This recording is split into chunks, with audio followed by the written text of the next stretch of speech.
¿Qué sucede en el intestino grueso? Acá vamos a diferenciar bastante con el intestino delgado. Tienen una continuidad, pero tienen funciones muy diferentes. En el intestino grueso casi no hay absorción de nutrientes, es nula en realidad. No tiene la finalidad de absorber macronutrientes, ¿sí? Pero sí tiene una mayor capacidad de absorción de agua y de electrolitos. Eso sí, hay un continuo movimiento de agua y de electrolitos. Como les dije anteriormente, en el intestino grueso se terminan de absorber entre 5 y 8 litros por día, es decir que todo lo que se secreta a nivel del intestino delgado, o sea, empecemos por las glándulas salivales, por el esófago, el estómago, el intestino delgado, toda esa secreción de agua se termina de absorber a nivel del colon, del intestino grueso. Por lo tanto, eliminamos únicamente lo que ingerimos desde la alimentación. Y acá se reparte, un poco se elimina por heces y otro poco se elimina por la orina, claramente, ¿no? Cuando la cantidad secretora supera esta capacidad de absorción, se produce la diarrea. Y acá va un poquito lo que les dije hace un ratito. Cuando hay mucha secreción de agua en el intestino delgado porque hay una gran concentración de nutrientes en la luz intestinal por X motivo, se secreta mucha agua, o sea, por difusión, en realidad por ósmosis pasa mucha agua. Y como no se puede absorber toda esa agua a nivel del intestino delgado, del intestino grueso, se produce la diarrea. Sabemos que hay muchas bacterias digestivas a nivel del intestino grueso, son bacterias benéficas que forman el microbiota, el microbiota, y justamente la que tienen es la capacidad de digerir la celulosa y la hemicelulosa. Y por esta digestión o por esta actividad bacteriana vamos a producir vitamina K, que es muy importante para la coagulación sanguínea, para activar a los factores de la coagulación. Cuando vimos la clase, hace un par de clases atrás, el proceso de hemostasia y coagulación, sabíamos que dentro del proceso de hemostasia habían factores de la coagulación, que yo les dije que eran como 10, que no hacía falta conocer uno por uno, pero que la vitamina K era fundamental. Bueno, justamente a nivel del colon se produce esta vitamina. También la vitamina B12, que es fundamental para la maduración de los glóbulos rojos y para otros procesos celulares de rápida regeneración, ribotiamina y riboflavina. Son distintas vitaminas que se producen a nivel del colon. Y también la producción de gases por la fermentación y por el proceso de actividad bacteriana. Y como consecuencia, a nivel del colon descendente se va a producir el reservorio de las heces hasta que se produzca la liberación de la materia fecal. En el ascendente y en el transverso se forma y en el descendente se reserva hasta que se pueda eliminar. Acá van a ver cómo es el movimiento de electrolitos y de agua a cada nivel del tubo digestivo. ¿Qué secreciones hay y qué absorciones hay? Fíjense que a nivel de la boca tenemos fundamentalmente a la amilasa salival, ¿no? Y teníamos también algo de lipasa salival, poca cantidad, pero teníamos. En el estómago tenemos fundamentalmente a la pepsina y el ácido clorhídrico para que ésta se active. A nivel del duodeno tenemos las secreciones pancreáticas y de la vesícula biliar, fundamental. Después tenemos a nivel del duodeno y del yeyuno, las enzimas que están en el ribete en cepillo, que son las fundamentales para que se termine el proceso digestivo. Y acá después no tenemos más secreción, fíjense que no hay más secreción, sino que hay directamente absorción.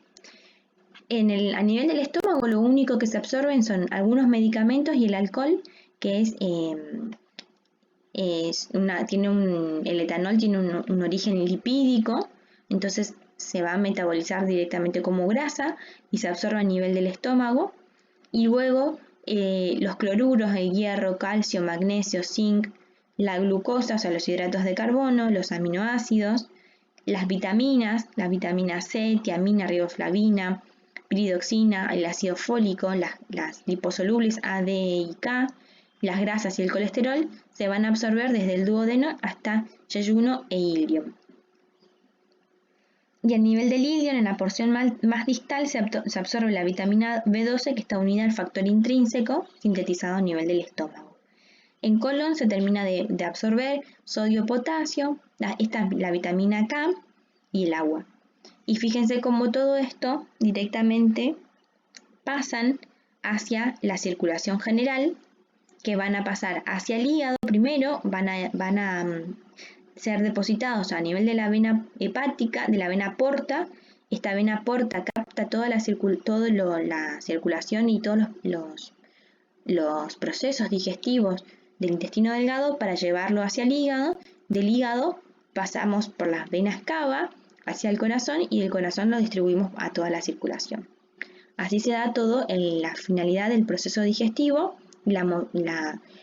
donde terminan todos los nutrientes que fuimos absorbiendo con la dieta, con la alimentación. La verdad que es un resumen muy completo para que puedan relacionar toda la estructura anatómica con toda la estructura fisiológica. Bueno, antes de pasar a este último apartado que nos queda de regulación de la ingesta, lo que yo quiero volver un poquito con esto es para que se los voy a dejar escrito como una actividad en el campus, pero es justamente lo que ustedes tienen que empezar a pensarlo y a trabajarlo para resolverlo en la clase que viene como cierto trabajo práctico. La idea es que ustedes puedan hacerse una estructura, un cuadro, donde pongan las distintas estructuras anatómicas y que podamos entender qué sucede con cada macronutriente, proteínas, hidratos y lípidos en cada estructura anatómica. Entonces yo lo que les recomiendo es que hagan un cuadro donde ponen la boca, el estómago, el intestino delgado y las glándulas anexas al intestino delgado, que sería el páncreas y la vesícula biliar, y el intestino grueso. Entonces van a poner en las columnas, van a poner hidratos de carbono, proteínas y lípidos. Entonces, a nivel de la boca, ¿qué pasa con los hidratos de carbono? Tenemos a la amilasa salival. ¿Qué pasa con las proteínas? No pasa nada porque no hay ninguna enzima que las vaya a digerir. Y con los lípidos, ¿qué pasa? Tenemos a la lipasa salival. Luego, a nivel del estómago, los hidratos de carbono no tienen ningún proceso digestivo porque justamente la amilasa se termina de desnaturalizar, deja de funcionar. Entonces, con los hidratos no hay nada. Con las proteínas sí, muy importante porque comienza la digestión de las proteínas por parte de la pepsina y por parte de las grasas. Tampoco sucede ningún proceso digestivo porque se termina de desnaturalizar la enzima lipasa salival. Y así van continuando con cada uno de las partes del tubo digestivo y con los macronutrientes. Se arman ese cuadro, porque en base a ese cuadro yo les voy a dar algunos ejemplos donde les diga, bueno, por ejemplo, piensen en un licuado de banana con leche. Y ustedes tienen que pensar qué componentes tiene cada alimento que les dije. La leche tiene lactosa, que es un hidrato de carbono, ¿y dónde comienza la digestión de ese hidrato de carbono? La lactosa, ¿se acuerdan? Que habíamos hablado de que justamente como es un disacárido, está formado por galactosa y glucosa, su digestión comienza recién a nivel de las enzimas del ribete en cepillo. ¿Sí? Fíjense por toda la parte del tubo digestivo que tienen que pasar y comienza recién en las enzimas en ribete en cepillo del duodeno y yeyuno. Si le agrego azúcar, la sacarosa, ¿qué sucede? También comienza su digestión a nivel de las disacaridasas, que son las enzimas del ribete en cepillo, por parte de la sacarasa. La banana en general es una fruta que, además de tener fibra, celulosa y hemicelulosa, tiene un componente de almidón. El almidón, cuando está más verde, tiene más almidón, cuando está más madura, tiene menos cantidad de almidón. El almidón, ¿dónde comienza la digestión? En la boca, por la amilasa, continúa por la amilasa pancreática y termina a nivel de las dextrinasas, al nivel del ribete en cepillo. Pero la fruta también tiene fructosa. ¿Y la fructosa qué pasa? ¿Cómo se absorbe? ¿Se digiere? ¿No se digiere? ¿Se absorbe directamente? Bueno, todo eso tienen que ir pensándolo por alimento.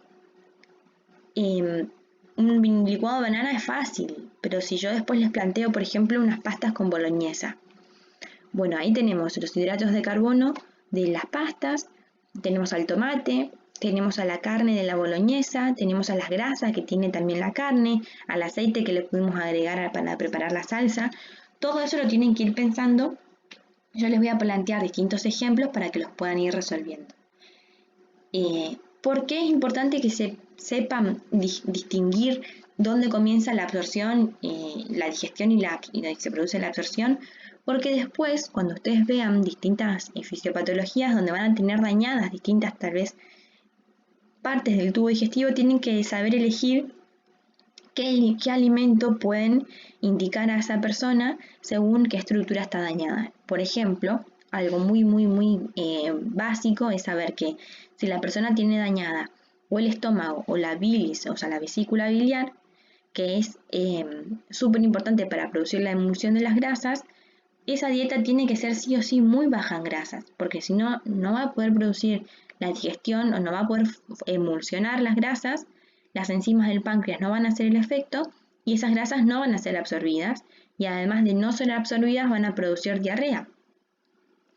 Si una persona tiene dañada alguna parte si tiene dañado el páncreas, está muy complicado porque afecta a los 3 macros.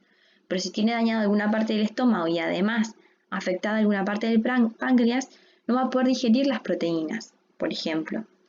Entonces tiene que ser una dieta baja en proteínas o en proteínas previamente hidrolizadas. Bueno, todo eso lo tienen que ir pensando, no la patología, eso no, acuérdense, porque esto es fisiología, pero de cómo se da todo en condiciones normales, para que ustedes después lo entiendan ante una patología cómo se debe actuar. En el campus les voy a dejar una actividad para que lo vayan pensando.